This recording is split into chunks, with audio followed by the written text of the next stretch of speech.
Malgré le désir que j'en avais, je ne me suis jamais fait d'illusions sur mon talent d'écrivain. Mais porté par le scandale propulsé par l'horreur qu'exerce sur tout homme le fait divers tragique, mon livre se vendra par millions et sera traduit, adapté.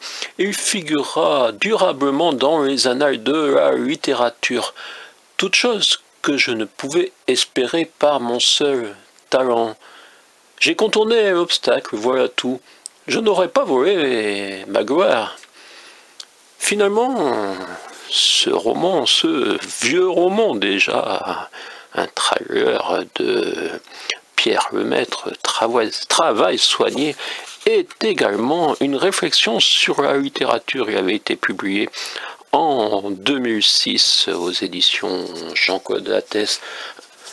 Un travail sur la littérature et aussi sur les lecteurs. Oui, j'ai pris quelques notes pour une vidéo rapide.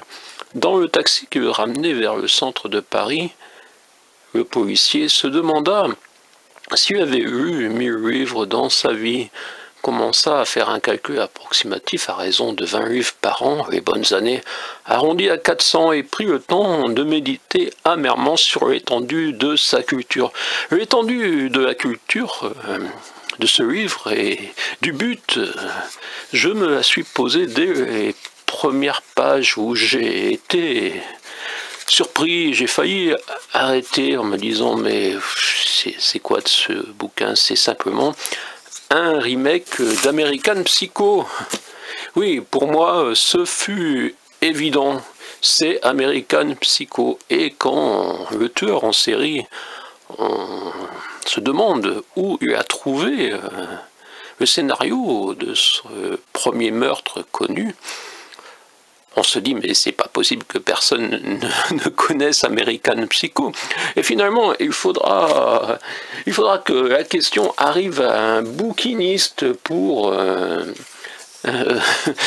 que ça se décrypte. Oui, on peut dire que c'est peut-être que dans la police ou les médias, les gens qui lisent vraiment les livres ne sont pas nombreux. Et là, on parle de Bret Easton Ellis, American Psycho, 1991.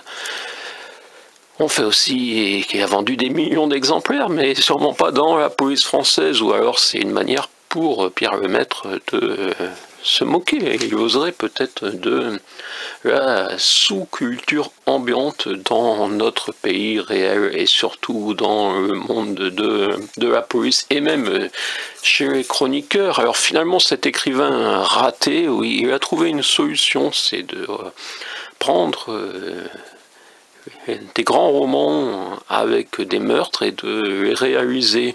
Et finalement le dernier meurtre, oui je peux vous le dire, c'est un vieux.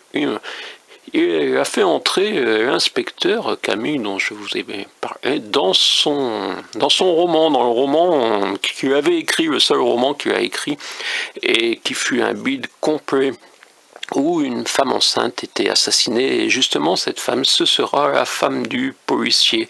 Et ce journaliste, cet écrivain raté, ce journaliste raté également, on peut peut-être dire qu'il n'a réalisé de grands articles que sur les meurtres. Oui, il s'est fait connaître par les chroniques sur les meurtres, et finalement personne ne s'est aperçu que c'était lui le meurtrier. L'écrivain est quelqu'un qui arrange des citations en retirant les guillemets.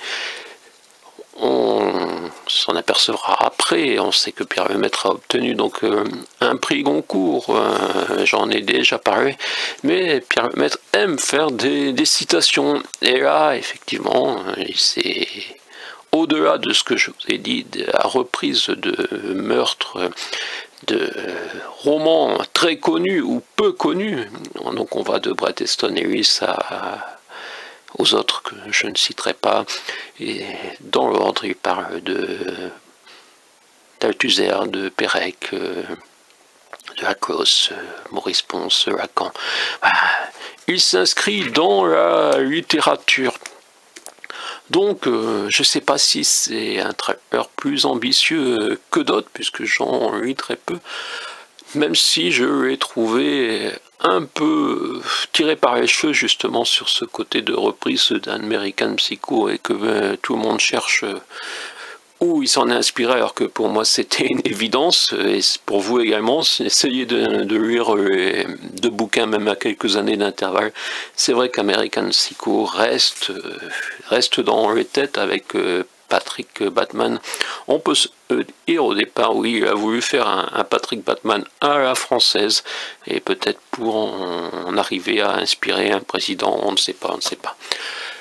C'était une petite chronique sur travail soigné.